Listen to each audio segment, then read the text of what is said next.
So we just got some new news that PJ Tucker has officially signed, and he seems to be the Knicks' new enforcer. We're going to talk about that. We'll also talk about the 3 losses, unfortunately, that we suffered last week. No JB, no Cap. We'll get to that. Of course, we're going to talk about Captain's injury, what's going on, how long will he be out. I have some concerns. We'll talk about that. We'll also talk about the power rankings. We'll talk about the Draymond Green saga. We'll talk about Dolan and his ongoing dispute with the NBA. And we'll talk about word on the street. But there is no Knick of the Week and much more on This Week Inside the New York Knicks.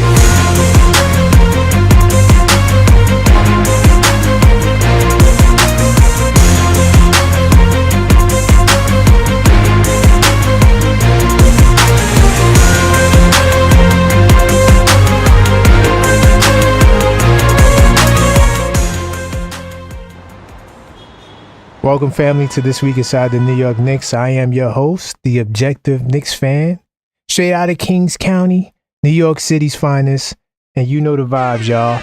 Salute to everybody in the building early. I definitely do appreciate you. I see you on Dios NYC. Oh, before I get the research mode, let me get to my regular mode, talk to my people for a second. I'm going to give a big salute to Sam from the Knicks Tape Madness Discord server. Salute to all you guys that's going to be watching again in the future. We definitely got some things to talk about.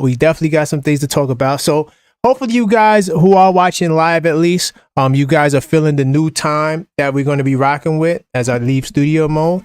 We will be doing the podcast at 12 noon on Mondays. So hopefully you guys are feeling the time. If not, it gives people, later in the day, right before the game, you could watch the podcast because we kind of was doing the intro before the game starts. Of course, the Knicks call-up show returns to its regularly scheduled time. I believe it's Friday, 10:45, and I think it's going to be that way for the rest of the year. I don't see it changing because we don't have no more late games on Friday night, so 10:45 will be the normal time. Now that I have the 12 noon on Mondays and the 10:45 on Fridays, I will be, again, releasing the weekly schedule like I used to. And also, I'm supposed to be doing a late night live on Wednesday. It may be a members only live. I'll see, but look out for the late night live on Wednesday as well. I will announce that as well. Now, a lot to talk about, y'all. As you come in, salute to everybody. Make sure you smash that like button, like Ondio says, because we're gonna be cooking today. We're going to be cooking today. Okay. Now, before I get to research mode, I'm gonna get there. This is the first week. This is the first week that we had where the Knicks did not win a game. Now, of course, this is the week of the podcast. So, we shoot the podcast on Mondays and it covers the previous Monday through Sunday. So when I went through the season schedule, because I know we had 3-game losing streaks in the past, right? We had one 3-game losing streak, I should say. A couple of 2-game losing streaks. We haven't gone during the time span of the show, three games in a row. And we also have not lost 4 games in a row. So that's why tonight's game is going to be important. I do think we can get the job done with no Sabonis, no Malik Monk. At least he might play, but the last time I checked, it said he was out. Whether he's there or not, I think that the Knicks can get the win. I watched them play yesterday. They lost to the Clippers in overtime. I didn't even get the chance to see the overtime part, but I saw like 3.5 quarters because I had to jump into something after that. But this game tonight should definitely be interesting. And you know what? Let me jump into research mode now. Pow. So this podcast, This Week Inside the New York Knicks, is dedicated to covering the Knicks 365, 7 days a week. And if you give me 50 minutes, I give you the Knicks, even though the live pods go a little longer than 50 minutes. That's fine. This podcast is dedicated to capturing the Knicks, and you can go to thisweekinsidethenix.com. I made some changes to the header over here, but you can get all the insight and news and keep up to date by clicking on the episode title in the blog, right? So we'll be covering from March 3rd, right? All the news between there to the 9th. And I'll put the topics up there so you guys also can see some of the topics as you guys come in. But we lost to the Warriors, Clippers, and Clippers. I put the Clippers twice. Lakers and Clippers, right? I gotta fix that. But tough stretch. I mean, we lost to the Warriors without Towns. We know the Laker game, Brunson got hurt late in the game, and then we didn't have Brunson for the Clipper game. And you know something that I didn't realize about the Clippers? The Clippers were third-ranked defense. So they had really good defense, and that's why it was kind of tough for us to score. You know, we scored under 100 points for the first time in a long time. I can't even remember the last time we scored. Oh, going back to that Brooklyn game back in January, that was the last time we scored under 100 points. So I think we do got another game against the Clippers, so hopefully we do get them back. But I think that I think we're going to be all right, guys, without Brunson for a little while. I think it gives us the opportunity to address our defensive issues. So I'm going to start with some special highlights. I got 2 special highlights that I want to touch on. Jalen Brunson, Eastern Conference Player of the Week. New York City salute to JB for winning the Eastern Conference Player of the Week. And I'm going to give him some air horns too. He definitely was balling and has been balling. And the NBA gave him that honor, but I got a better honor than that. Because on this blog, we also have our own award section, right? I do Nick of the Week, and unfortunately, there is no Nick of the Week for this week because we didn't, I only give a Nick of the Week when we have a winning week, right? But I do have to give a special salute for Jalen Brunson for getting the Nick of the Month, right? Salute to Jalen Brunson, the captain. He got the Nick of the Month for February. I thought that, while the month wasn't the greatest month, I believe he went 7-4 in February. Still above 500. None of the other guys on the team really did much to overtake him. So he kind of was the Nick of the Month by default. But he had many moments throughout this month where he put in a lot of work. He averaged 26 points, 26.7 points, 7 assists, and 3 rebounds. He definitely had a clutch time performance against the Sixers. How many guys remember that game? He definitely is the clutch. So I remember there was a slight debate between some Knicks fans in terms of who was the number one option. I think it's clear now that JB, he is the one. He is the one.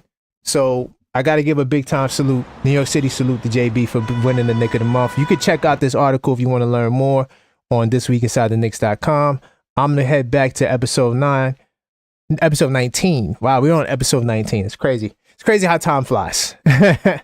Now, let me jump into some of the hot topics that we're going to be talking about, okay? So I want to talk about, and this is what I was kind of hinting towards, 3-point defense. By the way, Crimes Dad, salute to you. I see you in the building, Crimes Dad. And salute to everybody else that's tuning in. Be sure to hit that like button on the way in. But I want to touch on this really quick in terms of the injury issue that forced the Knicks to address their biggest issue. And this is something that, because we kind of did like a semi-live play-by-play on Friday when we kind of broke down the Clipper game. One of the things I noted was because not everybody, some people feel like Jalen Brunson's defense is a liability, right? So, okay, cool. So I'm expecting a more defensive lineup with Miles McBride in the lineup. We know he's a better defender than Brunson. That's not a debate. But for some reason, against the Clippers, right, who I'm going to say they're a good team, we couldn't get the job done. They knocked down the 3-ball. The 3-point defense still is a problem. Let me see if I got the number in front of me. I know they shot well over 40% in the game. So you would think that one of the things the Knicks will improve on is the defense. And so this is a good article here if you want to read it. I do think that, with Deuce McBride on the floor, they should be better. And I'm curious to see if they could run some Boston's. All right. I know comparing them. Oh, let me get this light out the way. Sorry. I know comparing them to the Boston Celtics is not fair. Like that's not a fair comparison. The Celtics are the Celtics. But at the same time, the Celtics do some things to protect KP and Horford that I think the Knicks should be able to do with this lineup. In terms of, of course, you're not going to shift your entire defensive regimen, but maybe, running some matchup zone, maybe put OG on the 5 at times, depending on the matchup, right? So that way your screen and roll would be a lot better. I mean, there's different wrinkles that you can try to protect Towns the way Boston does. And I'm curious to see if they do that. Or, and I do have another article, but I'm going to spoil it because we might not get to it. I have another article saying that this would be the prime time for the Knicks to actually try the Mitchell Robinson lineup. Okay? The Mitchell Robinson and Towns lineup. Put them out there together with Deuce, bring Hart off the bench. And we're going to get to Hart. Matter of fact, since I did a nice little segue to Hart, I'm going to talk about Hart now. Let me see. Josh Hart. 3-point shooting. Okay, cool. So, Josh Hart, let me see. Yeah, number 1. Okay. His 3-point struggles are impacting the Knicks. So, Josh Hart, who was at one point throughout the year, he was shooting fantastic. He was shooting well above 30%, 36% from 3. And then the numbers kind of dipped a bit. Now, some of us speculate it's possibly the knee injury, which is, I mean, that's a fair, reasoning behind it. But at the same time, if he's not ready to go, then you just don't play. You can't, we can't use the knee as an excuse if he's playing. If he's playing, he has to be better. So it says the start. Oh, so I'm glad SNY has this. This is what I was saying earlier. Start of the season, Hart was shooting hot from deep. In the first 30, check this out, 32 games of the season, he was at 39%. Then it dipped down to 36%, which is still a good percentage, right? And ever since then, he's been shooting 23% from 3. That makes offense harder.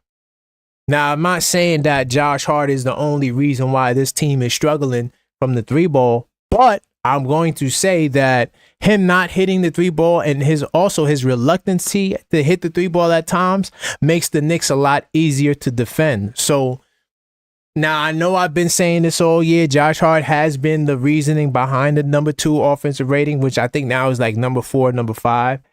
I think that it might be time to bring Josh Hart off the bench, and maybe it might help him perform a little bit better, put him in a different role. I don't know. But we can't afford to have 23% from deep, especially without Jalen Brunson. You're going to have to put your best feet on the floor. So my Mitchell Robinson people, if you guys want to start Mitchell Robinson, I think the time is now, especially now that he's on the minutes guideline, not a restriction, where his minutes is being monitored. So if it's not working, hey, you don't have that much of Mitch and Towns together because Mitch is not playing that much minutes. I just think that without Brunson in the lineup, maybe not tonight, because Sacramento, even though they don't have Sabonis and they don't have Monk, they still got Valanciunas, who was a killer. They still got DeRozan, Zach LaVine. Zach LaVine is somebody that gave us fits. Honestly, Zach LaVine, Jason Tatum. Wemby only played the one game, but Wemby had a great game against us. Those players right there are the 3 best performers against us. And Trae Young, of course, had that one game. But those 3, the guys to me, have been the number 1 players against the Knicks this year. The best ops individually. I think those 3 guys gave us fits. So seeing Zach LaVine tonight, I don't think you experiment, but we do got a game on Wednesday against Portland. I think that's the time to break out the lineup. But Josh Hart, his 3s have to improve or he has to go to the bench. Let me see what you guys say. And see, and by the way, remember, I'm a Josh Hart guy, right? Not that I'm nobody's guy. Let me rephrase that. I'm somebody that pushed for Josh Hart to start, right? after a while. Not in the beginning, but because of his shooting in the beginning, I said that Josh Hart, he should definitely be someone who is a go-to starter, right? However, I'm the numbers guy as well. And salute to all the members that watch the Knicks in 10 show that I do for the members. I talked about his shooting percentage and the stats, and we checked the trends, and we see exactly what's going on. So because of the numbers and his performance is dipping, I do think that it may be time to make the switch. So that way you have a better, either you have better defense in Mitch on the floor, which should help with 3-point defense according to some people, and you got Deuce out there.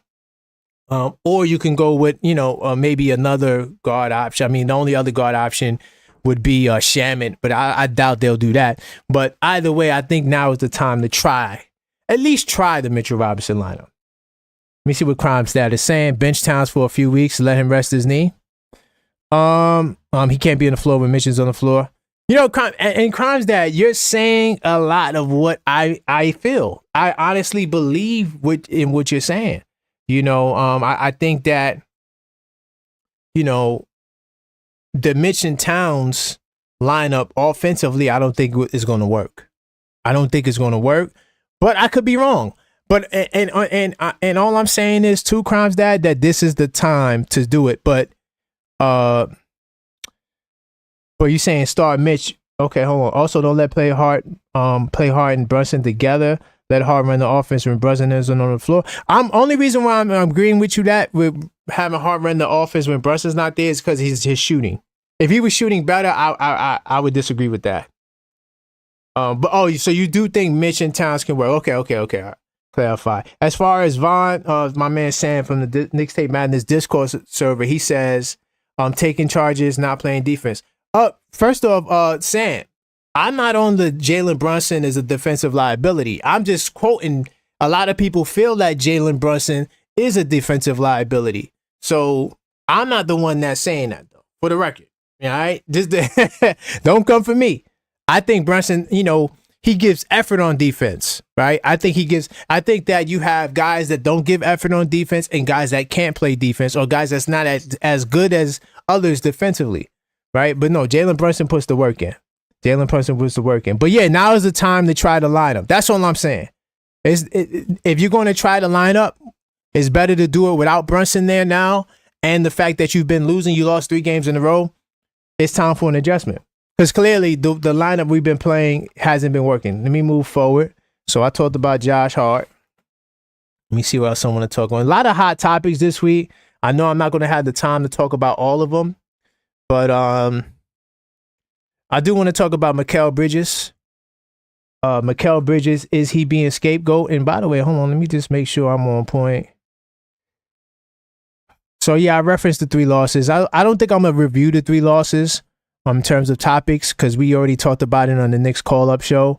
If you want to see that, you could definitely watch those shows.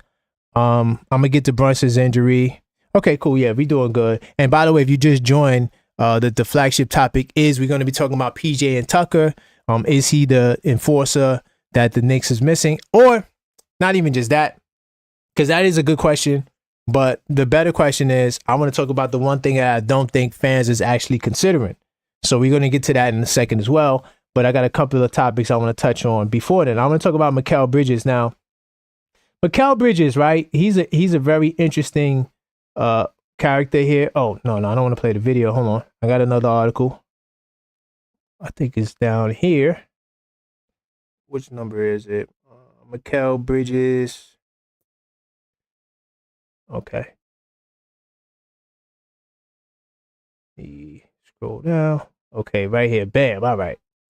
So Mikal Bridges, he's up against the invisible measuring stick. I want to talk about this for a second, right? And I also want to ask you a question, and I'm going to actually make this a poll tomorrow. Is Mikal Bridges being the scapegoat for the Knicks issues? Is he the new Julius Randle? Has Mikal Bridges taken over from Julius Randle in terms of being the most polarizing Knick figure, meaning that you have fans that are riding with him, fans that are against him? That's a question that I wanted to ask. But I want to talk about this invisible measuring stick. Once again, to read this article, you have to have the New York Post Sports Plus, which I have. I just don't feel like logging in. This is actually a good article if you have it. Definitely check it out. But basically, when it's talking about the invisible measuring stick, it's talking about the picks. The fans cannot let go of the 5 first-round picks that the Knicks traded for Mikal Bridges. So I want to spend some time on this. Now, Mikal Bridges, to me, he's a way better defender than what the numbers would show. If you're looking at defensive rating and all the other defensive metrics, Mikal does not stand out. In fact, you would think that he's subpar. The truth of the matter is, Mikal is a really good defensive player. I partially think he's out of position, and sometimes I do think he's gassed, right? And I think that affects his shooting. I think that he's given a heavy workload, having to guard the best defensive player and being the third option. Now he's a second option, but I do like what Coach Tibbs did in the Clippers game. He took OG and put OG on Harden, took Bridges off of Harden, gave Bridges more of a softer touch.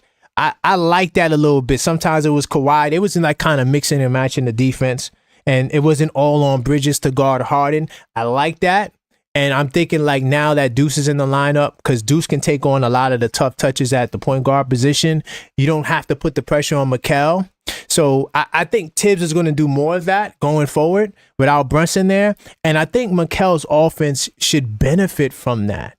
So when we're looking at Mikal and we're putting him up against this invisible measuring stick, you're saying, well, we traded all these picks for him, right? And he's not performing up to your expectations. Your expectations, even this Knicks team. Some of us have championship expectations. By the way, salute the Knicks will be champs 25-26. Nick Tape Madness, Discord server, and channel member. Salute the Knicks Tape. Knicks will be champs 25-26. He always says, yo, we made these moves to win a championship this year. And I'm riding with him. And I think that is, the goal, right? I think because we are contenders, right? I mean, I watch ESPN. I mean, salute to ESPN. I'm not trying to throw shots, but let's be real. ESPN at times, they'll always have they speak on two sides of their tongues. And now, granted, it is a big company. There's a whole lot of different media personalities there. I do understand that. However, when you look at the shows and you see Kendrick Perkins, Stephen A., the guy from what's his name? Bob, can't remember his last name. Either way, when you see that panel of guys doing the opening commentary for the games, at one day, because I watched the Cleveland and the Bucks game, right? One day, the Knicks is pretenders. They're not contenders. The Knicks is pretenders by the same cast, right? Then the next day, when the Bucks is going up against the Cavs, they got this graphic up there. The Bucks is 0-7, now 0-8 because they lost last night to the Cavaliers against the top 3 teams in the East, which would be us, the Celtics, and the Cavaliers. And they said, well, the Cleveland Cavaliers is 0-7 against the contenders. And I'm like, what's going on? Like, there's no consistency. This is how I know they're just saying things for TV and we just got to deal with it. But as a content creator, I can address it and I can put it out there. But I think the expectations is just a little bit too high, right? And the bottom line is this Knicks team is contenders. And I do think Mikal Bridges, while maybe the picks might have been a lot, I'm not really worried about the picks so much because the picks more than likely would have been Pacome Dadies, right? The Knicks have a good team. So it's not like we were getting first picks. Now, the pick that's in, 2030, those later year picks, I don't know what's going to happen then, right? I can't live in that time and worry about where the Knicks will be during those times. We know that strategies between contending team, which the Knicks are, even though ESPN flip-flops on that, we know that contending teams trade away first-round picks. They value second-round picks, which the Knicks have a good amount, right? So we don't really care about the first-round picks as a contending team, not the fans. I'm talking about as a contending team. We do not care about a bunch of Pacome Dadies who we don't even know what they're going to become. They're not even here yet. Like Josh Hart said, they're a bunch of 12th graders. But I think that Mikal Bridges deserves a little bit more leeway only because it's his first year as a Knick. He's the only one on the team. I mean, Brunson has the biggest responsibility because he's the captain and he takes the last shots. He sets up the offense. That's a lot of responsibility. But besides the captain, he has he has way more responsibility than Karl Anthony Towns. He has way more responsibility than Karl Anthony Towns. He has to score and he has to guard the best player on the opposing team. No one else on the Knicks does that. Now, OG Anunoby, he's stepping his scoring up. He's been playing phenomenal. So you can make an argument for OG Anunoby, but I'm not sure if that's by design, to be honest. Maybe Tibbs is calling more plays for OG, but clearly Mikal has been the third option all year. OG has been the fourth option. When you're a fourth option, there's way less pressure on you. No one cares if OG Anunoby scores 4 points, right? 8 points, because he's had nights like that. But when Mikal does it, it's a big deal because of the picks. OG got the money, right? For a player that you would trade picks like that for too, but OG doesn't get the same slight. All I'm saying is give Mikal some time. This is the first year. He has 2 more years. Well, this is the second year? No, I think he has 2 more years after this. Either way, 2 to 3 more years of Mikal, and unless he signs an extension. Let him live. And I think that with Deuce in the starting lineup, I think Tibbs that adjustment is going to take a lot of pressure off of him, and he should be scoring more buckets. I think his buckets are going to go up. If OG is going to get the tougher assignments and Deuce is going to get the point guards, I expect Bridges to kill it. By the way, salute to Yuri in the building. Knicks Tape Madness Discord server and channel member. Salute to you. Yuri, I'm talking about Mikal. Yeah, I'm talking about Mikal. You said Mikal's stats are not shown. What do you mean by that? You want me to show his stats? Hold on. I mean, his numbers are his numbers. I wasn't trying to get into the numbers per se. I was just being more broad stroking. But if you want, I can actually, because I'm gonna have to go to Basketball Reference later anyway. But if you want, I can pull it up, just to look at it if you want. Mikal Bridges, I don't really care about the numbers though. I'm not looking at his numbers and to make the determination of what I'm saying, because he has the second most responsibility on the team. He has a responsibility that no one else has on this team, right? His field goal percentage is great, 49%, outstanding. I mean, he's a 2-point god, and I do think that he needs to take more advantage of smaller defenders, which he might not see that many now that Brunson's not there. I do see the opposing team putting their best defenders on him going forward. So that also could impact his scoring, but maybe featuring him in the offense more, having him run off screens. I would love to see him initiate 2-5 pick and roll, but he got to pick up the 35% from 3. That's the one thing that, I don't care about the 17 points, but the 35% from 3, that needs to be close to his averages up here, 37, 38. He has to get the 35 up. That's my only knock on him. But I don't want to talk about stats. Let me move forward though, Yuri. I know Mikal, Yuri be in some battles about Mikal, man. I know he does. So salute to you if you just joined the pod. This is This Week Inside the New York Knicks, episode 19 of the 2024-25 season. And we're talking about all the hot topics between March 3rd to the 9th. As you can see, I got some of the topics on the screen. I kind of briefly highlighted the 3 losses. And now I'm going to get into Jalen Brunson's injury. And I still didn't get the flagship yet. So if you join and you were expecting me to get there, I'm definitely going to get there. But right now, I'm going to touch on Jalen Brunson and his injury update. So I have some concerns with JB and his health. And as I organize my windows,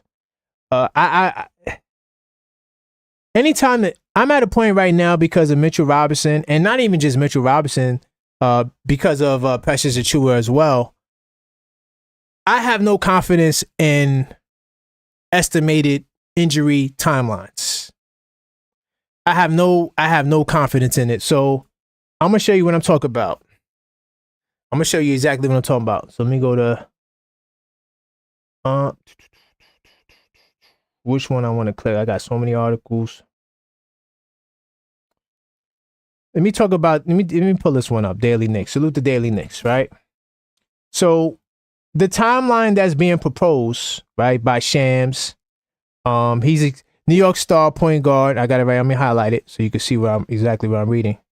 New York Knicks star point guard Jalen Brunson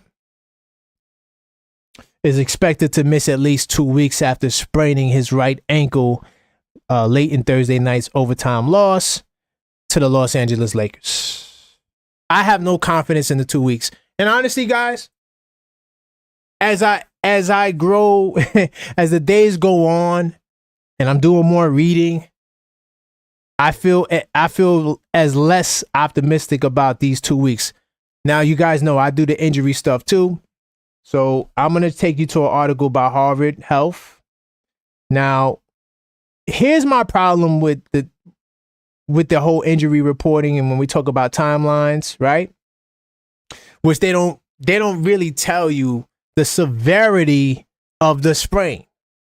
So if you say someone has an ankle sprain, that's a very broad statement. Like it's not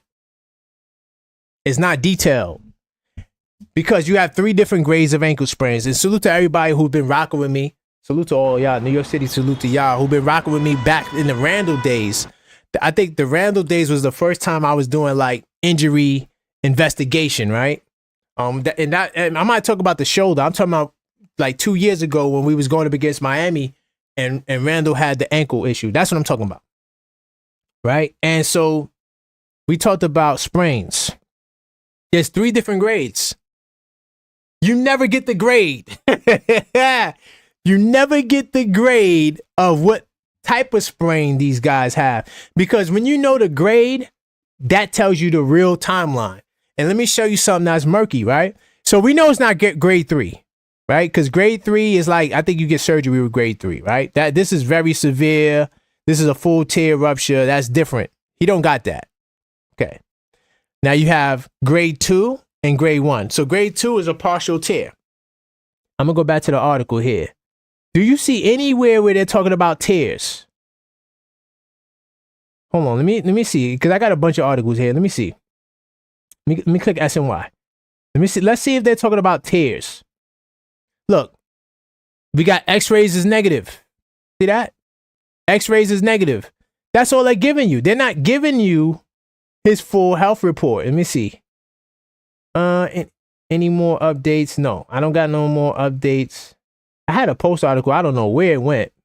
That's the article I wanted to go to. But either way, nonetheless, let me go back to Harvard. So here's my concern, right? We don't know if it's a grade 1 or grade 2 sprain. We don't know. We have no clue. Grade 2, partial tear, moderate pain, swelling, tenderness, right? Possible bruising, 3 to 6 weeks. 3 to 6 weeks. Do you see this? 3 to 6 weeks. Which one does Brunson have? We don't know. Grade 1, this is what we hope he has. Minimal stretching, no tearing. Mild pain, swelling, tenderness, usually no bruising, no joint instability, no difficult bearing weight. Does he have that? Does he have this? We don't know. They don't tell you the grade. Okay. Now, notice it's kind of the same time span because on the low end of a grade 2 is 3 to 6 weeks. Okay.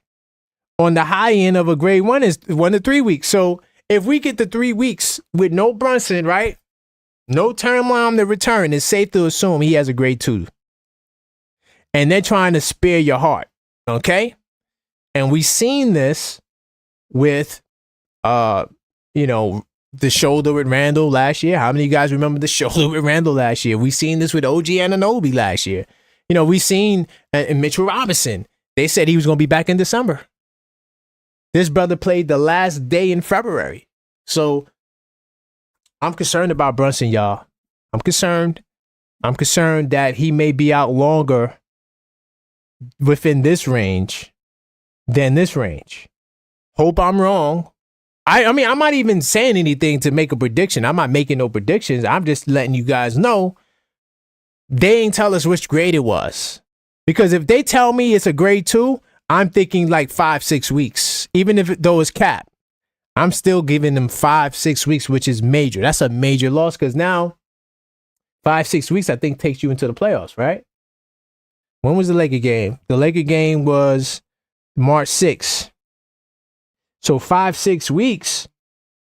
Let me see. 1, 2, 3. Yeah. Yo, 5 weeks is playoffs.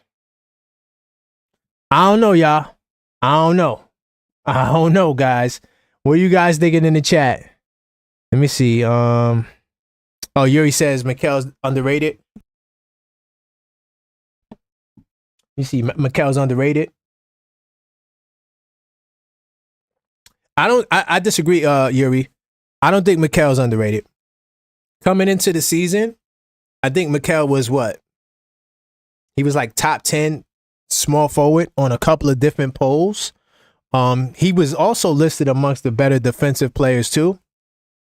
I don't think Mikal's underrated. I think the problem is Mikal might have a little bit more responsibility than he's ready or capable of taking on.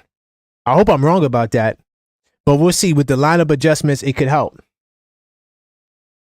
Let me see if Tibbs is forced to play the bench and try new lineups. I'm happy for Brunson injury. And you know what? That's the silver lining. And we kind of talked about that on Friday. Like, this will give guys the opportunity to play. My concern is Brunson coming back timeline. I think the team, if you want me to spend some time on a team, right? And you know what we'll do? We'll have some fun. Okay, 36-minute mark. Okay, we good on time. I'm going to get the flagship, guys. By the way, if you just joined, I know I'm supposed to be talking about PJ Tucker. I'm going to get to him. And the one thing that I don't think fans are considering about PJ Tucker, let me see. Let me go to, just to show the schedule of what we got to come. Now, we already have 40 wins, so 10 more wins gets us to 50 games. I know you guys don't want to just win 50 games. I'm going to tell you the key right now for us to finish above 50 games, right? We got a Brooklyn game. Now, look, I'm going to tell you guys something. This Cleveland game on April 11th, Cleveland might not even play their guys. Like, this game against Cleveland on the 11th might be a winnable game. Because if Cleveland is like 68 wins, 67 wins, that's good enough to secure the first seed. They're probably not even going to play. You got Detroit, who is a first-round matchup. I think this game would be a possible first-round matchup. I think this game would be serious. And then this game on the 8th against Boston, Boston might not even put their guys out there. I'm going to keep it real with y'all. So these 4 games right here I just showed you are winnable games based off Cleveland and Boston not putting their best feet forward. The Suns is food. I mean, that team is not going to be the same next year. Atlanta could be tough because they might be trying to compete for a playing spot. Cleveland, once again, they might be taking their foot off the gas. So the 2 Cleveland games are late in April, or in April, not late in April. So those games might not mean too much to Cleveland because it's the final stretch of games. And typically teams with a big lead, they don't put their stars out there like that, right? Not that we have to bank on that to get a win, but a lot of these games, Philadelphia, Portland again, these are games that are winnable games, especially if we're trying to lock in a playoff spot ourselves. I think the whole 50 wins thing, definitely 50 wins. Let's look at that as a floor. I think that if we see it as a floor, winning these games will get us there, right? Milwaukee's a team that this is going to be a tough game. I'm not going to lie to you. Let's say we lose this game. Clippers game is another tough game, though we owe them. Dallas is food. Washington is food. Charlotte is food. We got some food game. Now, San Antonio is interesting because they got Fox and they might come out with some pride. San Antonio might be a tough game. Miami's definitely going to be a tough game. So we can get 10 plus wins throughout this stretch, right? I just wanted to show you guys the stretch, what it means to come, right? So, yeah, let me see. Crimes that he's saying Mikal's defense underrated and he's not showing on stats. Oh, that's what he's saying. Okay. That's why he said go to the stats. Okay, I didn't make that connection because I wasn't reading it, consistently. Crimes, I think I might legally change my name. What you gonna change your name to? I know you as Sam the man. Let me see, Brooklyn Knicks fan. PJ ain't been in game shape. Oh, I'm gonna get to PJ. I'm gonna get to PJ. I'm gonna get to PJ. Brooklyn Knicks fan. I'm gonna get to him. Brooklyn Knicks fans win 50 for what? Well, I'm Brooklyn Knicks fan. 50 wins is important to this Knicks fan base because we so harped on last year. And there's a lot of us that think that last year's team is better than this year's team. So, yeah, the 50 wins matter. I'm going to keep it real. It does. And it kind of matters to me, too, because I feel like 50 wins get you the third seed. I can't see. Let me go to the standings. I can't really see 4 teams in the Eastern Conference with 50 wins. Let's look at it. Yeah, I don't see 4 teams in the Eastern Conference with 50 wins. So anything 50 and above locks us in at the third seed. I'm not ducking no smoke. I do got an article here talking about it might be a silver lining if the Knicks don't make the number 1 seed, don't make the number 3 seed because they don't have to see Boston in the second round. I'm going to tell you like this, y'all. You can't hide from nobody in the playoffs because I'm going to keep it real. The Milwaukee Bucks with a 2-point differential right now. And I said that if they get to this 2-point and they hold it, Milwaukee might be a problem. I know they lost yesterday to the Cavs. That was a tough loss. But I think Milwaukee can be a problem because Giannis is a force. And he and Dame Lillard are playing a lot more together, like pick and roll actions. And they made some trades and they don't got Bobby Portis. So the Milwaukee Bucks could be a force in the playoffs. Only thing that really hurts them is health. Every year has been health that took them out. So you can't hide from nobody in the postseason. You got to play who's in front of you. Right now, it's looking like if we stay 3-6, we got the Pistons in the first round, and I want that Piston matchup. I do. I know some of you guys may not be as confident, but I feel like out of all of these teams, think about it. Orlando Magic's great defensive team. Even though they're sub 500, that's been due to injuries, chemistry, guys in and out of the lineup. But I'm not sure if I want to see Orlando in the playoffs more than I would want to see Detroit. Atlanta, I don't care, but Atlanta, Detroit, I mean, I think we could all agree, even Miami to a degree, I think would be a tougher test to me than Detroit in the playoffs. Detroit doesn't have the experience. And even their veterans are not like, it's not like Tim Hardaway Jr. and Tobias Harris are these world beaters in the postseason. We're going to knock it off. Let me see what else I want to talk about. Okay. I'm going to talk about Towns and Draymond. I'm going to get the flagship. We're going to talk about PJ Tucker. But there's a couple of other topics we got to get into before I get into flagship. We got to talk about this Draymond Green confrontation. So Draymond Green is a bozo. So we all know the news, right? Jordan Wood's friend died from cancer. You know, my condolences to Jordan Woods and to the family of the person that was lost. And you know, Karl Anthony Towns, he's a real one, man. He was there for his woman. I mean, how many guys could have pulled a dirtbag move? And I'm not gonna say it's a dirtbag move. I'm gonna say a selfish move. How many guys would have said, you know what? I got to be there. I got to be at the games. I'm sorry. I'm going to see you, you know, after the trip. You know, it's not like your mom died, right? Right? Not that he would say that to her. I'm just saying the thought process of some men would have probably prevented them from doing what Towns did, right? But Towns is a class act. He was there for his lady. Of course, you know, this world is just a grimy world, man. That's just why I move the way I move, because I understand how people are and the nature of people. So it's not a fan saying this, right? It's not a person who's not a basketball player currently saying this. This is an NBA basketball player, right? Talking about this man, right? And let me see. Let me see if I get the exact quotes here. No, I want the initial. I don't want the well wishes. I want what he said. Basically, okay, I don't got the quote here. Oh, wait, no, I got the post. Hold on. So Draymond Green, I'm gonna get the exact quotes, right? And I actually saw the video too. And he has a podcast that he does with Baron Davis. Right? Salute to Baron Davis. Once a nigga, always a nigga. So this is the comments here. That was a big game for us. And obviously they didn't have Cat. Some would say he didn't play because Jimmy was in the building. Dog growls. Dog growls. First off, he's an NBA player, right? And this is why I don't like the NBA. Oh, if you didn't play in the league, you shouldn't talk about the game, and you don't know about the game if you didn't play in the NBA.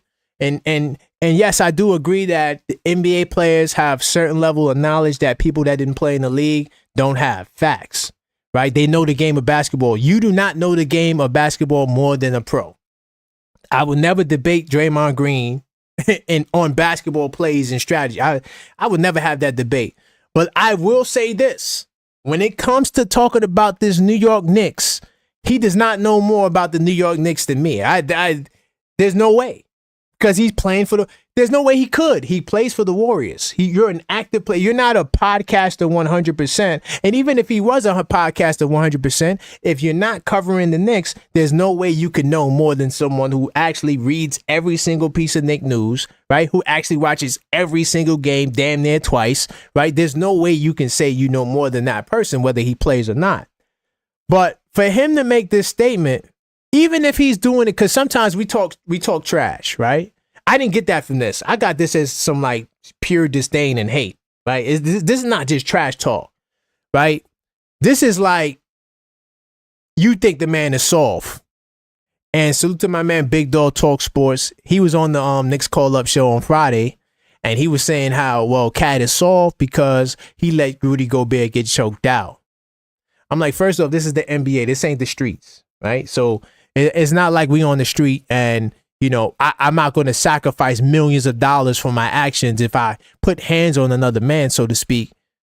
You can't make that generalization and say that, well, Towns is soft because of that. But I'm going with that logic that's how Draymond Green sees Towns. Let me put this. Hold on. Since we talking about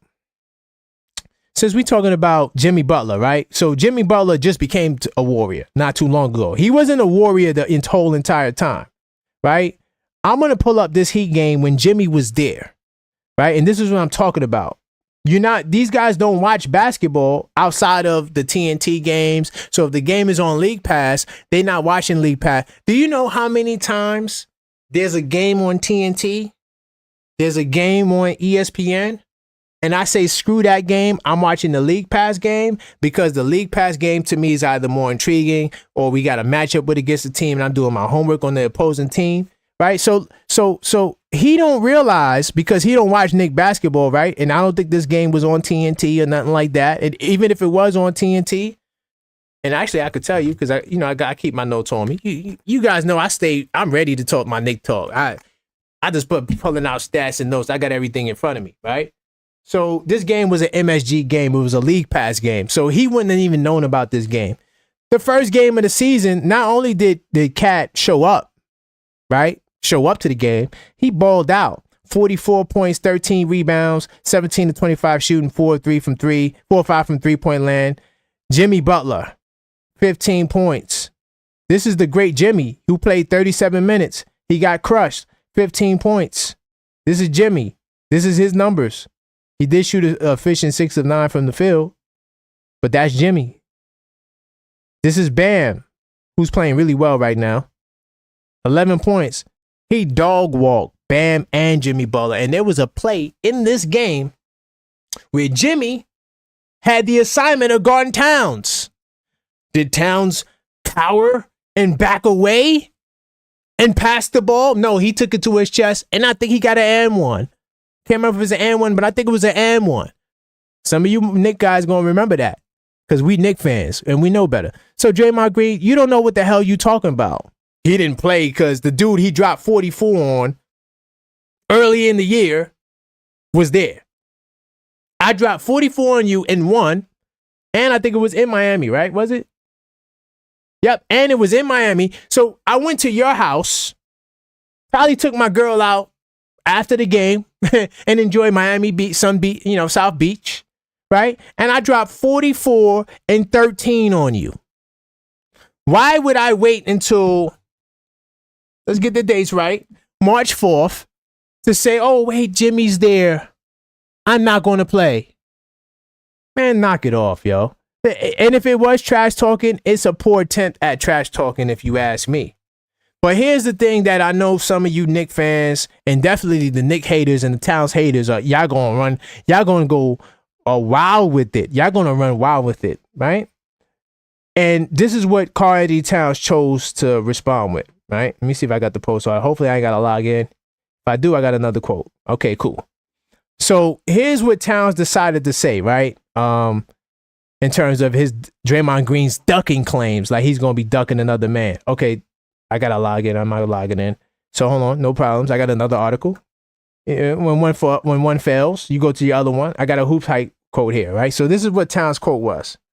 I chose to approach that with love and not hate. That's all I really care about. Salute to Towns, man. Now, some of you guys are going to say, some of you guys who, these fake tough guys, because to me, being tough, hold on. Oh, let me finish the quote. Hold on. Let me finish the quote. I hope no one has to go through what I went through. And those kids, and what those kids had to go through. Losing a parent is tough. I mean, I forgot to add that. That's a very important emotional part. My bad. Salute, shame on me for not including that. Okay? So clearly, there's a lot going on. You dealing with life and death situations, man. That's not a time to even double down. Because, by the way, Draymond Green doubled down on it. I'm not even going to put the quote up. I do got it. But basically, Draymond Green said before this, he said, try to give a fake condolences, whatever. But he said, but I know what I heard. I know what I heard. As if, what did you hear? The man who dropped 44 and got the W in Jimmy Butler's house, he's going to be scared of Jimmy Butler? So anyway, some people say, well, damn, Towns, that's all you got to say? You're not going to go at him? Damn, Towns. And then some of you might say, well, he's soft. He's soft because he's not giving the same energy. This is not boxing. This is not MMA. You get paid to play basketball. Some people thrive off of that. See, me personally, listen, let me tell you something. You don't want to get into a trash talking battle with me. Because I'm telling you something. I used to rap. Little known secret about me. I used to rap back then. I'm very witty, crafty, and creative with words. Okay? So you don't want to have those battles. But me as a grown man, I choose not to even do the ad hominem attacks because I'm so smart and I know so much about the Knicks and basketball that I'd rather just kill you with that. But I can get dirty, but I choose to not. So I would also kind of take the Karl-Anthony Towns approach because I would say but my approach would be a little different from Towns. It's the same kind of energy. Like, I'm not going to say nothing bad about you. All I'm going to say is this, on March, when we see them again, March 15th, Saturday, by the way, we will be doing a live play-by-play on Saturday for that game. Be sure to be here. That'll be Saturday at 8:30. I'm circling that on my calendar and say, we're going to have to discuss this at 8:30, right? And that's 5:30 Pacific time, okay? We're going to have to discuss it then. And that's how I would have handled it. And then I'm going to proceed to drop like 50 and 20 on them. That's how I would handle it. But maybe Towns is going to do that, and I'm hoping that he does that. But you can't be mad at this man's response because at the end of the day, throughout this whole scenario, somebody lost their life. And you're talking about Karl-Anthony Towns that lost his mom and a couple of other family to COVID. Right? So, and RIP to Towns and his family as well, going through that stuff, and because that's still recent. Like, you never get over death, especially losing someone as close as your mom. So how this brother responds to death and the woman that he loves losing a dear friend, you can't tell that man how to respond. So I'm going to give a big New York City salute to Karl-Anthony Towns for being the bigger man. Some of us wouldn't be able to do it. But at the end of the day, somebody has to do it. And that, to me, displays character. Let me see who else is in the chat before I move forward, man. Exactly, J-Tap. Salute to J-Tap, Mixtape Madness, Discord server, channel member. Salute to you, man. I appreciate you, Jay. He definitely did put in the work. That's what I'm saying. Let me see. Crime's dad, Jay Ondio said he's a much better mod. Okay, you got some mod words going on. Salute to the mods in the building, man. I like that. Crime's dad, cat is a lion. He is afraid of the the mouse? Is that a Butler the mouse? Yeah, salute. I'm riding with that. New York City salute. New York City salute. And think about it. Think about it, right? And I'm not trying to just rag on Jimmy Butler, because this is not about him. This is about Draymond. But Jimmy Butler, I'm curious to see how long he goes without an incident or an issue in Golden State. And I would love to see him and Draymond clash. And they probably did already. It probably was some locker room stuff. I don't know. Don't have no insight with that. But yeah, I would love to see Jimmy and Draymond head up in the clash.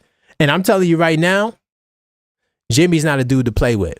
He's not a dude to play with. Even though, we talk about the Towns scenario, whatever, and I don't think Towns is scared of nobody, for the record. But Jimmy, for Draymond's sake, yeah, he's no one to play with. Let me see. I'm gonna move off of that. One more topic before I get into PJ Tucker. If you just joined the show, this is This Week Inside the New York Knicks, episode 19 of the 24-25 season. And we're talking about all the hot topics that occurred between March 3rd and the 9th. I do want to talk about one topic I know you guys probably are not aware of. The James Dolan saga. Now, this is some really sad stuff from a New York City MSG perspective. And I'm going to start, though, with James Dolan. Let me see if this ESPN article breaks it down the way I need it to, because I got a whole bunch of quotes I want to go through. But I'm not going to go through everything. I'm going to have to sum this up. So for the past 2 years, like the beginning of this article says, and you know what, I'll read it. In the continuation of criticism of the league office for the better part of 2 years, New York Knicks owner James Dolan called for a resolution to be voted on at this month's NBA Board of Governors meetings that ask for clearer accounting into the league's finances, according to a letter received this week by the league office and Board of Governors. So that's been Dolan's stance this whole time. And it's been a constant battle between he and the league in terms of national TV taking more games from the local market. I'm riding with Dolan because I'm a Knicks fan and I love the local network. You guys already know that's why we do the live play-by-plays. When the game is not on MSG, I dread watching the game on the national networks because it's just too many just narratives that's pushed by old media that they follow, whether it's Jalen Brunson's undersized. I hate that. Then now the narrative, the Knicks can't beat the good teams 0-7. And it's this really blowing up of regular season performance. I don't understand from people that know basketball, why are we so harping on teams' performances in the regular season against other good teams when we know there's no correlation in the playoffs? There is no, I can give you 10 examples where the team that won the regular season matchup won the playoff matchup. But then I could give you another 10 examples where the team that actually won lost in the playoff. There's so many different factors that go into basketball that, yes, we can call it out. We 0-7 against the teams in the East. But at the same time, that doesn't mean that it shouldn't write us off. You don't determine pretender, contender off of that in the playoffs, to me. Because I'll be the pretender in the regular season.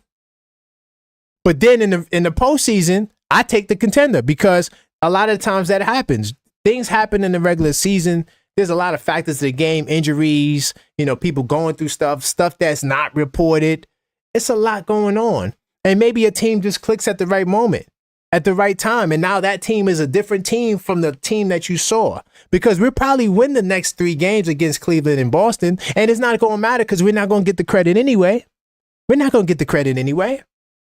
So it is what it is when it comes to that. But at the same time, the league has been taken away from the local networks, more in particular MSG. I think the Lakers and the Clippers have their own network, right? A lot of teams have kind of gone away from the local network market. Like they're part of like, what's the Bally network, I think, has like 15 teams, right? So like, and then a lot of local teams like Sacramento, because when I was watching their game on League Pass, it's on NBC. So a lot of the local markets is just national TV games in that area. So it's like the local NBC in that area. So, which is kind of still a part of the, it's a part of the bigger brand, which is NBC. It's not like you have, what's the Kings Arena name? I can't remember. Either way, whatever the arena name, let's say that's the name of the network, you don't really have that anymore. And Dolan is he's a dinosaur. As when compared to what's going on, what's happening now, because the NBA, you can clearly see there was an agenda for the NBA to become more like football. So Dolan is really pressing the issue with the finances, and a lot of that has to do with him being upset with the whole national TV taken away from the local market. And I'm gonna jump into this too, right? So that's what that's about. So now he's talking about the accounting. That's why he's asking about the money from the NBA. Dolan, he's kind of in a disagreement, I'm gonna say, with the league. But here's the greater issue right here. MSG, our beloved MSG, which shows the Knicks and the Rangers, is grappling with the broader media industry turbulence, right? And even like TNT, their numbers is down, right? Like so. And it's not because, like, and Gills talks about this. He says that it's not that people are not interested in the game. It's just that they're consuming the game differently. So you have to be able to switch your, models to mirror where people are today. And I think that even though MSG, they got the app, I can never remember the name of the app. Oh my God. I always draw a blank when it's time to talk about the app. The app that they're on, MSG Plus and the Yes Network. The app that those things are on now, yes, while they shifted to that model, right, they're still having trouble generating income, because we talked about how MSG is in default for $800 and something million. We love the local TV. I love the local coverage, but clearly from a business standpoint, it's not really generating the income. So MSG Networks, which shows the Knicks and Rangers, is grappling with both a broader media industry turbulence, right, and the new NBA national media contracts that could claim more game inventory. Dolan has long complained about those deals, and even it greatly increased revenues, even though it greatly increases revenue across the league. See, it's all about the money. It's all about the money. That's what it's all about. It's all about the bag, right? So the NBA, they're choosing to get the bag. So it's local TV having the games. Because this year we got 66 games? I think we got 66 games that are on MSG. Next year with the new deal, people coming in, Amazon, NBC, they might take 25 games. Because the Knicks are going to be on TV, especially if we go far in the playoffs. So that's what the battle is, right? And we know MSG is struggling. So that's what the Dolan news is. Let me see. Oh, Gotham Sports. There you go. Still Nick. Oh, by the way, salute to Still Nick fans in the building, y'all. Man, salute to Still Nick fans. Thank you for saving me on that. I could never remember. I call it GameSpot. Oh, so how many of you guys remember GameSpot? That used to be the spot for video game people, the magazine and stuff like that. I always call it GameSpot. It's Gotham Sports. My phone going crazy right now. Let me see.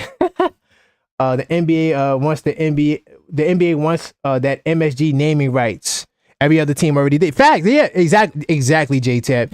Exactly, because like I said, a lot of teams, they're signed to the Bally Sports is a big distributor. There's another one too, and then a lot of them on NBC. Let me see. Yuri says he's so tired of hearing Shaq. I just can't. Oh, by the way, Yuri, I hate to burst your bubble, but TNT is going to be on ESPN. So you're going to be hearing them again next year, Yuri. They're not going anywhere. Okay? Shaq, Kenny, the whole crew, all of them, Charles, they're all going to be going to ESPN. for the record. Now, real quickly, before I jump into flagship, I know that's why a lot of you people here, I have to do this because I know Maxine, she would kill me if I don't. I do have to promote the YouTube channel membership, man. Salute to all the members that we got in the building today. I'm going to be doing a members only live on Wednesday night. I should be doing it then. If it's not a members only live, I might just do a members only in the chat. So, but it's going to be something catered to members on Wednesday. I'll let you guys know it's going to be a late night stream though after the game. All right. So I do got to talk about the channel memberships, man. You know, definitely I salute to everybody that's a channel member already, that's down with the Objective Knicks Fan Nation.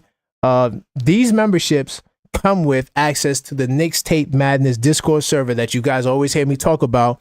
We got a 24/7 Knicks chat, which goes crazy. Guys is talking at 2 a.m. in the morning. 24/7 NBA chat. We also got a 24/7 fight fan only chat too, where we talk about the big fights. It's a great way to extend the conversation off of YouTube. Definitely take the time and become a channel member. And you know, it's $4.99. So just off the Knicks Tape Madness Discord server, that's a great value alone. Also, I got members only live chats, which more than likely I'm probably going to do that Wednesday, or this would be a members only show. But I do members only shows.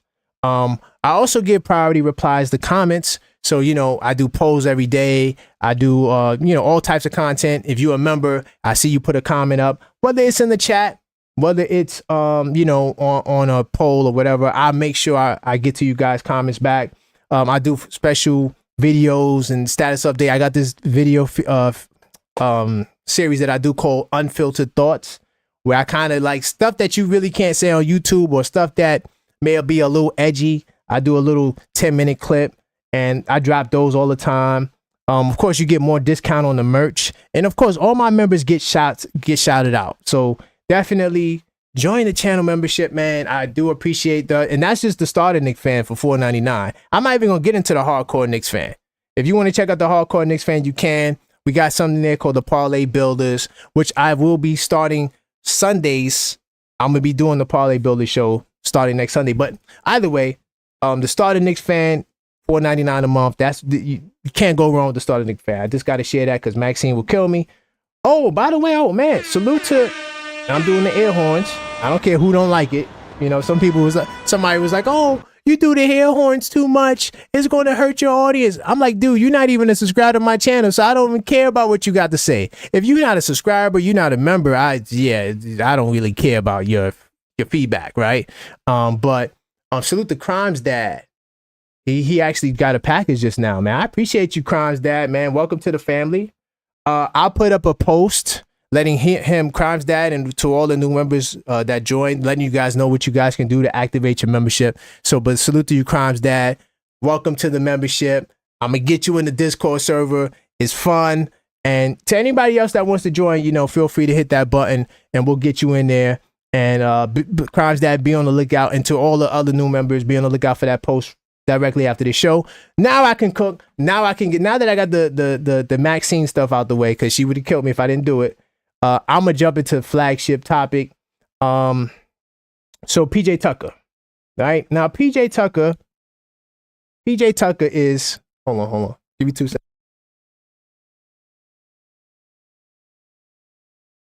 I got a special guest in the building, y'all, who won't come on camera. But anyway, all right, so I'm gonna jump into the PJ Tucker stuff, all right? So a lot of you guys, and somebody earlier, I can't remember who it was, said something about PJ Tucker, and I think that this is what Knicks fans are in terms of how they view where PJ Tucker belongs or whatever, or how he will be utilized. There's a couple of things about PJ Tucker I want to get into. Okay, and so Josh Hart is funny. You know, Josh Hart always got something to say. So did Josh Hart. Josh Hart said, tell bro to bring all them Kobe's. So already it seems like PJ Tucker has a rapport with some of the guys on the team, which is a positive. That's fantastic, right? Because I was worried about initially, right? Because, you know, we go through a wide range of emotions. So when I initially seen the signing, I'm thinking about LA and the reports that I get, that I read, and it says that, you know, PJ Tucker wasn't really buying into the system where they wanted him to be. He was upset he wasn't getting no playing time. So I honestly thought that he could bring that energy to us. So I was like, damn, is PJ going to be the right fit? Is he going to, tear up our locker room? Because all it takes is one bad apple, right? And that could really spoil the bunch. But seeing Josh Hart say that gives me more confidence that he'll fit in right away. And then because Coach Tibbs is kind of hard-nosed, I think PJ knows what he's getting himself into. I'm pretty sure Leon Rose and the guys, they all had a nice conversation. And I'm hopeful that he realizes where he is in his career, right? So I just want to talk about the money real quick. So Bobby Marks says the Knicks was $540,000 below the second apron. As we know, especially if you've been watching the show, we are currently hard capped at the second apron. Okay, we are currently hard capped at the second apron, so we can't break it. Okay, now the 10-day signing will cost approximately $119,000. Now I didn't know a 10-day cost that much. I might have to try out for a damn 10-day. 10 days, you get $119,000. That's incredible. That's incredible money. So what I'm thinking is, right, they're gonna bring PJ in for the 10 days just to see how he fits. And then they're going to just keep him for the rest of the year. Now, they could also do another 10-day. But then from there, keep him for the rest of the year. Because that $540,000, which now becomes, $420,000, will be enough to sign him for the rest of the year, right? Into the playoffs. So that's the money side of it, right? So that's why I think they started there. As far as, let me see what this is talking about, Ian Begley. 14-year veteran, which is important, more veteran leadership, because we got a lot of young boys on the bench. I think that is good to have another veteran there.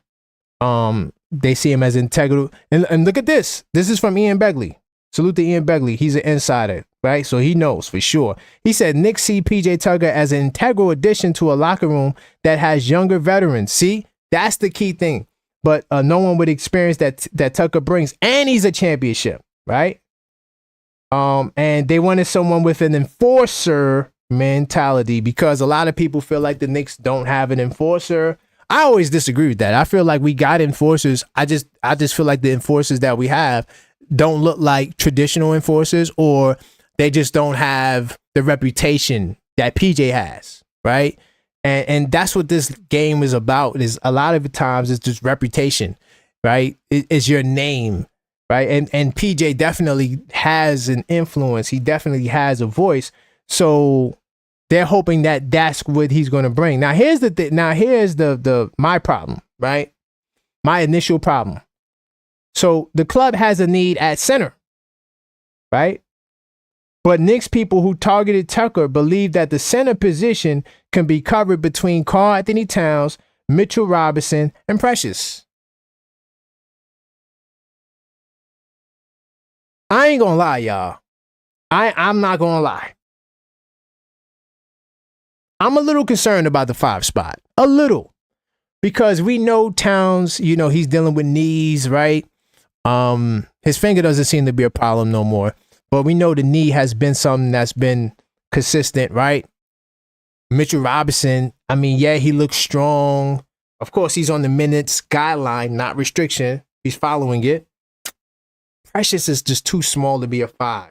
He's just too small. He just looks so much better when he's a 4. But of course, he had to play the 5 the last game because he ain't got no choice, right? But Precious Achiuwa is a 4 to me, who doesn't get time, who found his way to not be in the rotation. I think I'm gonna do an unfiltered thought on that. By the way, channel members, I think I'm gonna do a unfiltered thought on Precious, because I don't know what's going on there. So I'm going to have to just talk raw about it. But you got a 4 in Precious who doesn't play, so you bringing in PJ Tucker. He's not going to play. See, that's something that I think Knicks fans don't get. So we talking about this enforcer, right? And I'm gonna pull up his basketball reference right quick. PJ Tucker is not going to play for the Knicks. The only way he plays is if you dealing with a situation like last year where you lose all your starting lineup and guys are out, right? But he's 6'5", right? He played a little center too back in the Houston days when they used to go ultra small ball. Do you guys remember that? But 6'5", 245, good size. Definitely could play the 4 in today's NBA with the way the game is played, very physical. But here's the problem. He hasn't played in over a season. Remember when he got traded to LA Clippers? He started 7 games and played 28, but only 15 minutes a game, and then he just was on the bench. So he hadn't even played this year. PJ Tucker hasn't played basketball for, hold on, I'm going to pull it up. I'm going to tell you the last day this brother played. He hasn't played ball in a while. So to those that expect a ball player, he's not going to be playing for you. The last time he played basketball was in 2023, November 27, 2023. That's the last time he's played basketball. This move wasn't for a basketball player. Can we all agree on that? Can we all agree on that? He's not going to play. Because Precious Achiuwa is a power forward. He's not playing. Now, are you saying he's a small forward and he'll use PJ as a small forward? It's a possibility. But I'm telling you guys, the likelihood of PJ playing is not, he's not going to play. But here's one thing I do like from PJ, if he does play. 36% from 3. You see that 36% from 3? That's money right there. So if he does play, he is somebody who can definitely help spread the floor. And hold on. Let me just try something else. Hold on. Let me see what he was shooting, because the career is great. It's like sometimes career numbers could be deceiving because if you're not performing the way you was. But no, look, he's shooting 36%. See that? So even last year, he was shooting 36%. So that's one thing that I like from PJ. You know, he's going to give effort on defensive end. I'm not sure if he's the same defender, capable defender that he once was, but you know he's going to give effort. You know, he'll fight. But here's the one thing that I think that Knicks fans are not realizing. One, I don't think that I think he's going to play. I think he's going to play. He's not playing. The key thing about PJ Tucker that I think that he's going to bring to the table is he's going to pass off the tough mindset to the guys who some of you guys may not feel is tough, but he's going to be rubbing off on Towns. There was a clip that was spreading on YouTube. This is when Harden and he was on Philadelphia. This wasn't the year they were traded. This was like, I would say, all right, this was definitely Embiid's MVP year, right? And am I saying that PJ Tucker is the reason why Joel Embiid's MVP? No. Joel Embiid is a terrific player when he's healthy. Question is, will he be healthy? That's the question. We don't know. We have no clue. Either way, there was a clip of PJ Tucker, Joel Embiid, James Harden, they all on the bench. And PJ Tucker, I can't remember the exact words, but I'm just going to paraphrase and just explain it the way I remember it. He was pouring into Joel Embiid. Joel Embiid was showing some sort of doubt, some lack of, self-confidence in a moment. And PJ Tucker was just cursing at him. Not like putting him down, but like, yo, dude, you better than that. Dude, you're Joel Embiid. I don't want to hear it. Just like really like tough with it, but it was like some real tough love. It wasn't like he was bullying Joel Embiid. It was more so that tough love to give like motivation that some men could take. Some men don't respond well to that. But he poured into Joel Embiid, and that was Joel Embiid's MVP year. Am I saying that PJ Tucker is the reason why he was MVP? No. But did he help with Joel Embiid's confidence? I would say yes. Especially with the way he responded to the conversation, the passionate conversation with cursing from PJ Tucker. Okay? Maybe he can do the same to Towns. Okay? Maybe he could do the same with Mitch. Right? Maybe he could do the same with some of the guys that you feel don't got confidence. I think that's the value that Leon Rose sees. Now, I also want to talk about Moses Brown real quickly because it's related. Moses Brown is somebody, you know what? I'm going to do an unfiltered thought on it. I'm just going to say this. For whatever reason, I'm going to do, trust me. To all my channel members, I will do the unfiltered thought on Moses Brown. I'm just going to say this. Leon Rose, instead of getting the guy like that who you could have brought in, he decided to get PJ Tucker because I don't need another player, according to Leon Rose. Because I said this. I feel like the Knicks have one of the better benches when they're healthy, when it's complete, right? Maybe if you start Mitch, move Hart to the bench, that'll also elevate the bench. So there's ways to elevate your bench without adding players to the bench. You see what I'm saying? So I think that he wasn't looking for a player. That's why we only had 14 guys all year. We never had 15 guys. The roster was never full.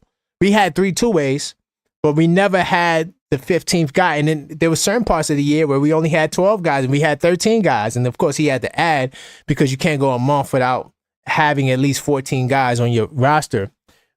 Bottom line is, this was an enforcer who's going to enforce confidence, not on the floor.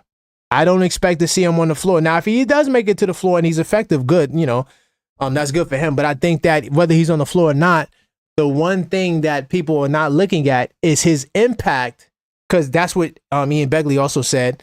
He believes he will have an impact in the locker room. But I'm saying more in particular, giving those guys reinforcing confidence. Because confidence is what basketball is all about. Trust me, I know all about confidence. Sometimes when I play, we going up against guys that's way more talented than us, right? But the reason why we win is because of our confidence and confidence in your abilities. So you could be the number one talented player coming out, but if you don't have confidence, it's going to be very difficult for you to be taken seriously. Okay, so that's what I think you're missing. Mikal. Okay, of course you're going to say he can yell at Mikal. Right, Mikal Bridges. Okay, if that's somebody you feel is that. Yuri said he's fool's gold. Yeah, I'm going to talk about that in the unfiltered thought. Oh, salute the Knicks will be champs. 25-26, channel member and mod. Let me see what he's talking about. There you go. And Brooklyn Knicks fan, he said that there's more ways to contribute than being on the court. Facts. And that's exactly what PJ Tucker, I feel, is why he's there. Because he's going to be able to really reinforce the mindset. Yo, you know what's funny too? And I'm going to add to that real quickly. I know a lot of you guys remember when Rasheed Wallace and Jason Kidd and we had the old man Knicks. How many of you guys remember the old man Knicks?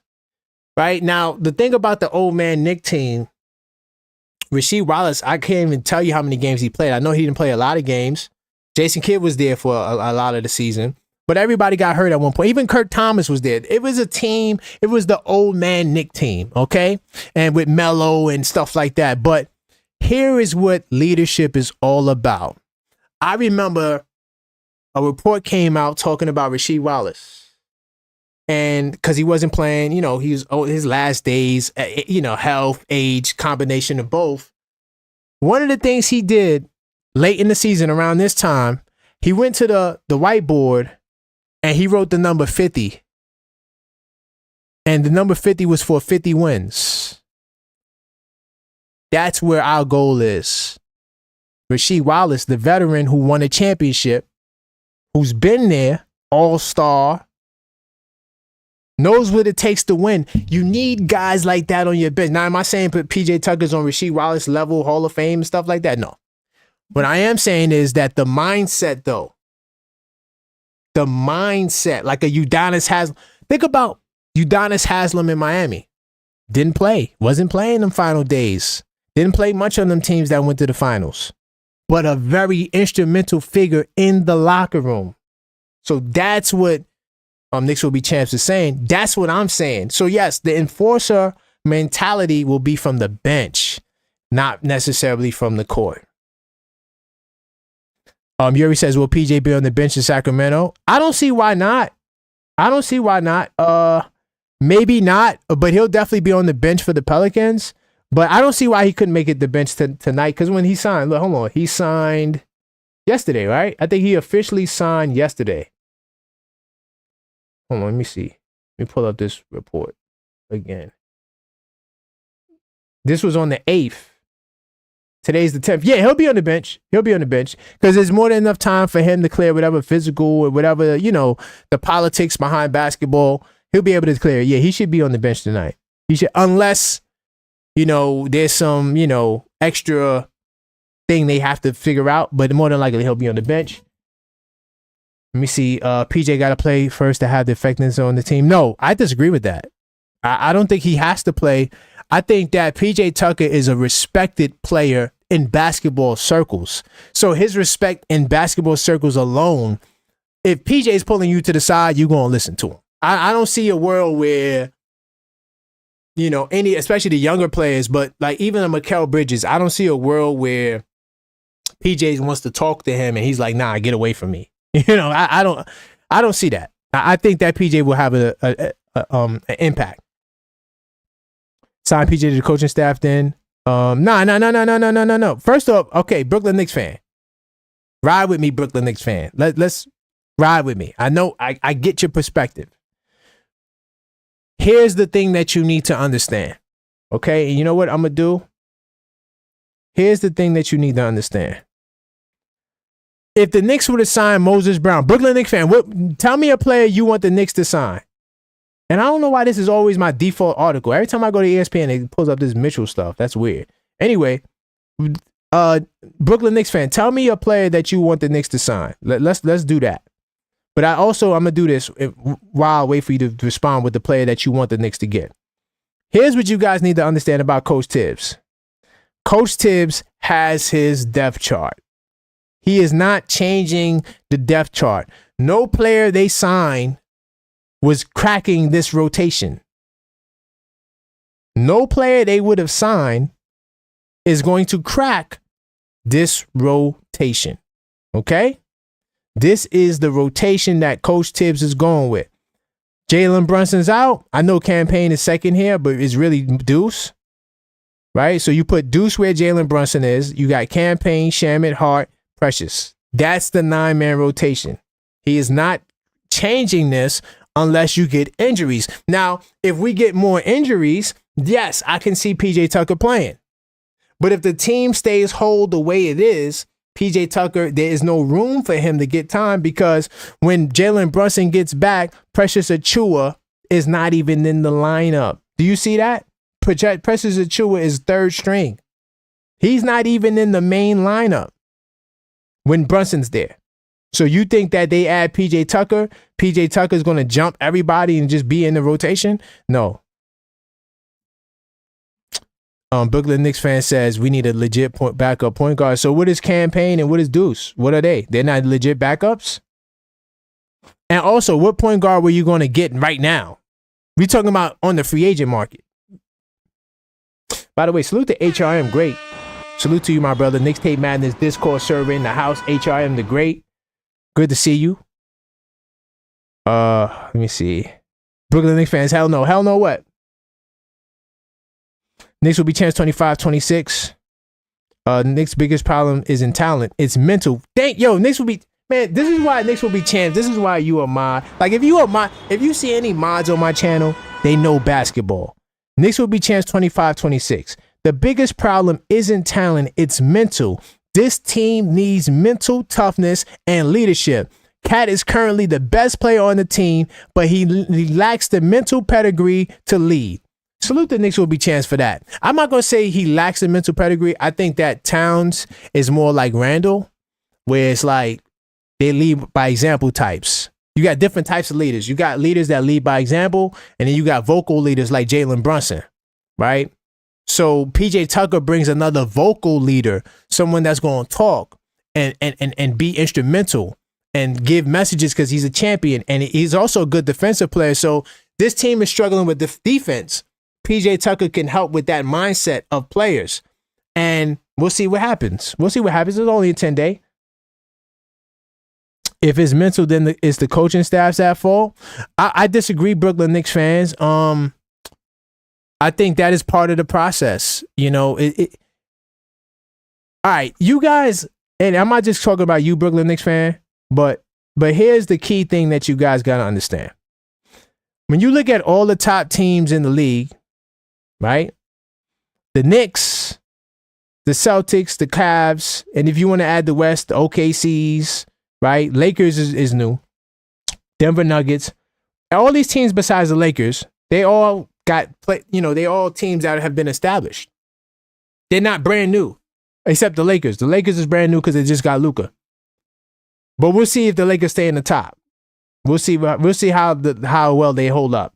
Bottom line, they're there now. So besides the Lakers and the Knicks, all of these teams are fixtures. They've had the same team consistency.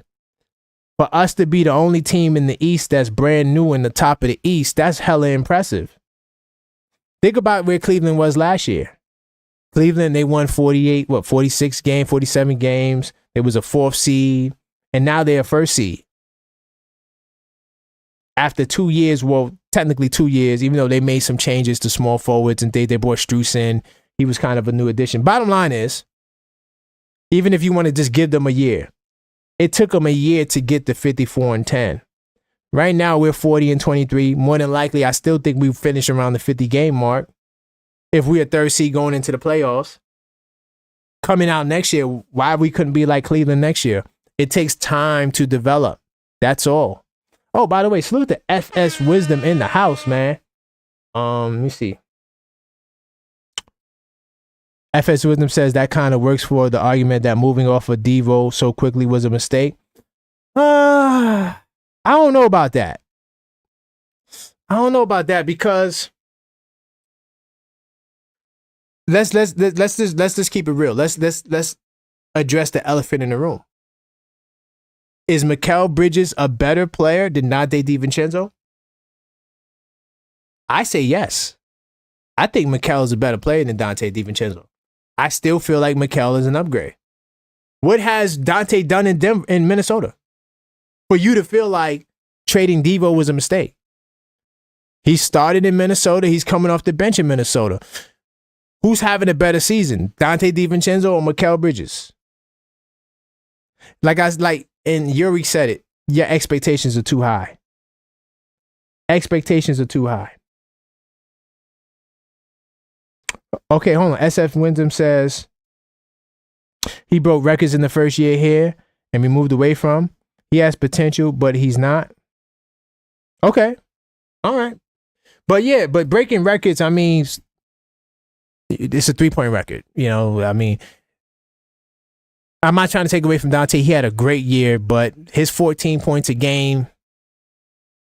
If Mikal, let's keep it real, y'all. If Mikal averaged what Donte averaged last year, y'all would really be killing Mikal. Let's keep it. If Mikal came out and averaged what Donte averaged last year, y'all would be. So no, I'm not gonna say it's a mistake to move on Donte. We basically got Towns for Donte because Randall more than likely won't even be there. The trade was Donte for Towns. That's a trade you make every day of the week. I'm sorry. Exactly, Yuri. Without Donte, we don't get Cat. So let me see what else I want to talk about. We did. By the way, like I said, there's no Nick of the Week because we went 0-3 with losses to the Lakers, Clippers, and Warriors. That's why I didn't select the Nick of the Week this week. I only select Nicks of the Weeks when we had, winning week. I'm going to jump into Word on the Street a little bit. And cover some of the polls that I put up. And all of these polls, and by the way, once again, salute to Jalen Brunson for winning Nick of the Month in February. He, to me, was the most consistent Nick, and he deserved that award. But I'm going to do some of these words on the streets before we get to Power Rankings and then wrap up.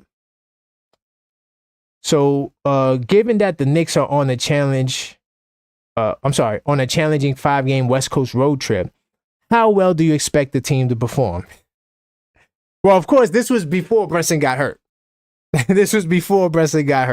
So we already have 2 losses, so I'm just going to say 3-2.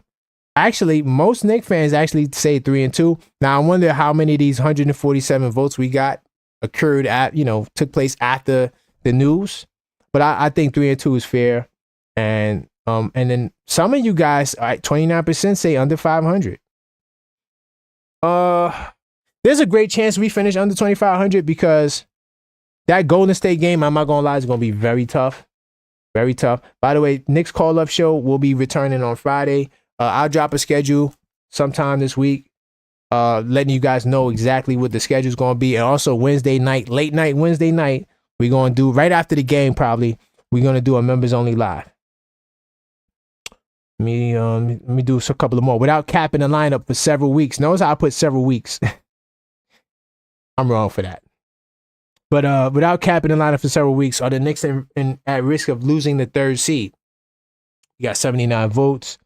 I'm gonna say no. I think that based on the schedule, the way I broke it down earlier in the pod, if you just joined, you could definitely rewind. I said that the schedule honestly is kind of tough because even the next game against Cleveland and Boston, those games, Boston and Cleveland might not even play hard because they already got these spots locked up. So we could very well win 10 to 12 more games, whether Brunson, whenever he comes back. And I do think that defensively this team will improve. And I think Tibbs is going to make the tweak. And I expect it soon, if not tonight, definitely the next game. Don't be surprised if you see Mitchell Robinson in the starting lineup, right? So we got 80 votes and 18% say no. 78% of Knicks fans think we could lose the third seed ranking. You guys are bummed out. I get it. Now, and this will be the final one we do. This is related to PJ Tucker, who's our most recent addition. Yesterday, the Knicks signed gritty veteran PJ Tucker. Is he an enforcer the Knicks need to fortify their toughness? So 67% votes. I'm gonna say yes. 53% say yes. 47% say no. So a lot of you guys are not feeling the PJ Tucker, and that's understandably so. You guys prefer other guys, whether it's Moses Brown, whether it's somebody else that exists in the world. I don't know, but clearly you guys really wanted to bring in somebody else. Now I'm gonna do the power rankings. Let me see.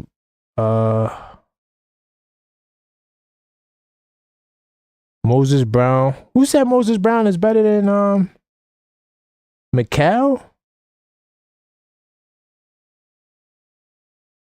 I'm confused. I don't know what's going on in the chat.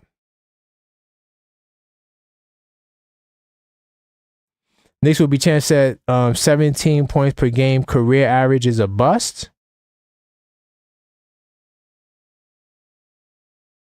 There were members of the Knicks fan base who called RJ a bust. Nah, but to be fair, Knicks will be champs. You can't compare Mikal and RJ because Mikal was never a first option until he got to the Nets, right? But clearly, as you can see, as a first option, the Nets were terrible. So Mikal is really a third option and beyond. Third option averaging 17 points is not bad, right? I know we would want him to be closer to 20, but RJ is a scorer. You know what I'm saying? That's really what RJ's role is. RJ, he's a scorer. That's just what his responsibility's always been. To be honest, RJ, 22 points this year? He should be at 25. I'm going to keep it real. 22 points in Toronto, not impressive to me. Just not. But it's just two different roles. It's two different roles. Mikal, I'm gonna tell you when I'm gonna be worried about Mikal. I'll be worried about Mikal when, well, I mean, let's see how this stretch goes. Because I do expect, with Brunson out, I expect his average to go up. I don't want to see 17 points a game from Mikal. And I think he's going to do more, especially now that it looks like he doesn't have the responsibility. See, here's what you guys are not understanding too. RJ, what was RJ doing when he had to guard the best player on the other team? Do you guys remember that? What our record was when RJ was the lead defender? Way worse than Mikal Bridges. Mikal has the second most responsibility on this team. It's something that's very difficult to do. Not only is he the third option, he also is tasked with guarding the best player on the opposing team. Very tough to do. Hard job. And he's guarding out of position. I think Mikal is better suited to guard two guards and some small forwards that are not so big. But anytime you got to put him on a point guard, I feel like while he does it, he's kind of out of his wheelhouse. But that's my take on Mikal. As far as the power rankings, right? We got the Cleveland Cavaliers. They're the number 1 ranked team. OKC Thunder, number 2. So far, so good. I don't have no disagreement. And by the way, these rankings came out. This is ESPN, so they came out on March 5th. So it might be a little behind. And March 5th, I think we just lost to the Warriors. Yeah. So let's see where they got us here. OKC, Boston, no problem. LA, no problem. Knicks number 5. Because of the 2 losses, I expect us on the next week's rankings to drop. So, I mean, well, let me see. Denver's behind us. Memphis. I know Denver lost too. They lost to OKC. You know what? We might stay there. So right now, I think we might stay number 5. We could go to 6. I'm not sure what Memphis is doing. But Knicks might stay at number 5. I just thought about that. Okay. But we hold on to the number 5 ranking. We'll see it. We'll see how that goes next week in the power rankings. I have no disagreements with the power rankings. This year, to me, ESPN has been on the money with their power rankings. I think Bleacher Report might be a little more tweaked because I think Bleacher Report came out on Friday. So it would have had some of the other losses. So it would also had the Los Angeles games, but they probably would have dropped us a spot because we was number 5 on Bleacher Report too. So that's all for the power rankings, man. Let me see what you guys talking about in the chat on the way out. You guys having some really dicey conversations in here. Let me see. Crimes Dad says we'll be ranked 8th. Okay. But when you say we'll be ranked 8th, Crimes Dad, who's going to be ahead of us? I don't think Houston and Memphis is playing that well. Hold on. Let me go to the standings. Yeah, Houston and Memphis. See, Denver lost. All these teams lost. But Houston and Memphis, yeah, they won their last 2 games, but I mean, who did they beat? Before that, they lost. All right, hold on. Let me go back. Because, power rankings don't work like you move teams. It's like you move from your spot, right? So it's not like you just all right, so you have all the teams on the board. You take all the teams off, and then you put them back. And that's not how it works. Power ranking is what's the justification from sliding you back from your spot? So if you're number 5, there has to be a justification to slide you back from 5 to 8. We don't really see teams dropping like that on power rankings, at least not on ESPN this year. Maybe there's other people doing their power rankings, but it's really you lose your spot. It's not that we take all the teams off and put them back on the board. If you do it that way, it would be a way different list. Yeah, Crimes that I'm thinking 6, maybe 7, but I doubt 8th. Let me see. Yes, Yuri, I agree. YouTube should be worried about if this continues into the next season. Facts. FS Wisdom, I disagree. By the way, SF Wisdom, did you have issues joining the channel? I know you was trying to join. All you gotta do is hit that join button on the channel. If you still, I remember you were saying that last time. But you said getting the 4th or 5th seed. I disagree. I don't think you want to slide down. Anytime you're trying to play the seeding game, right, it's better to finish higher because you just never know what's going to happen. And I'm telling you right now, the way it's looking, unless Detroit's really going to go on a run, because honestly, when you look at Milwaukee, Indiana, Detroit, they're kind of playing the same way right now. So I can very well see Indiana holding this spot and Milwaukee also. Right? So if Detroit stays at the 6th seed, I prefer to have Detroit. Not that I'm ducking anybody. I'm not going to lose my spot just to hopefully play a lesser competition. Because I'm telling you right now, Indiana and Milwaukee are not easy games. We can win them, but they're not going to be easy. Like, if you're really looking at it, Milwaukee and Indiana, to me, are tougher than Detroit. Even Atlanta, to me, would be tougher than Detroit. Even Orlando, to me, would be tougher than Detroit. All these teams have playoff experience. Well, maybe not Atlanta, because they don't really got the same guys that was there when they made it to the playoffs, but they do got Trae Young.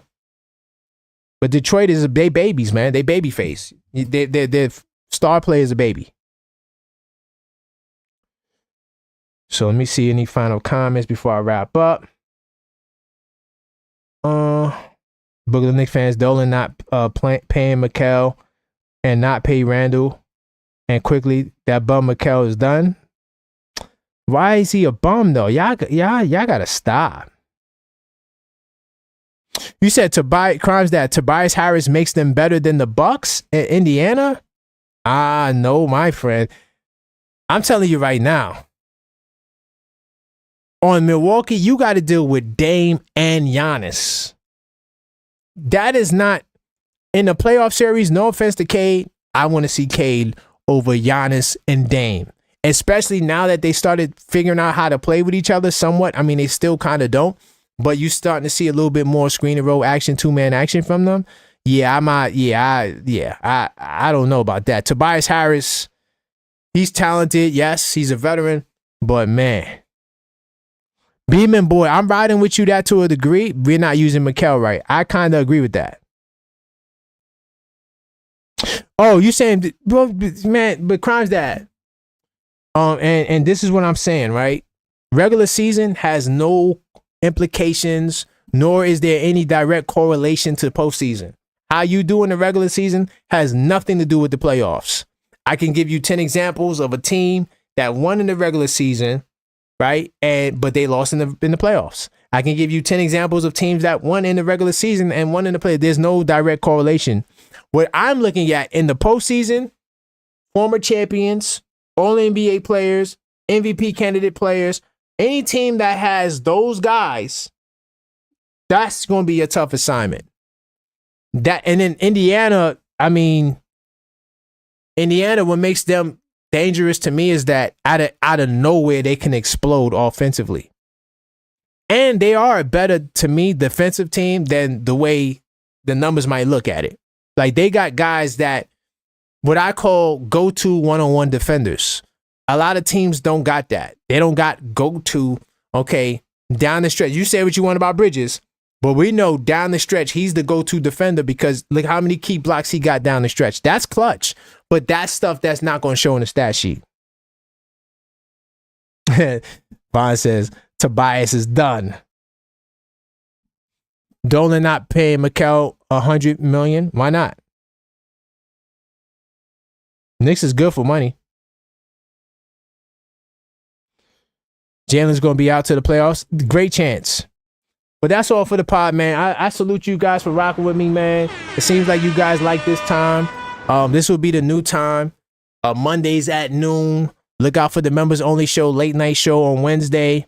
And also Friday, Knicks call-up show. And also Saturday, we doing the live play-by-play for the what game was that? The Warriors game. So make sure you guys tap in. I'll post the schedule on the channel so you guys can tap in and know what's going on. It's a pleasure to rock with you guys. That's all for this podcast. And until next time,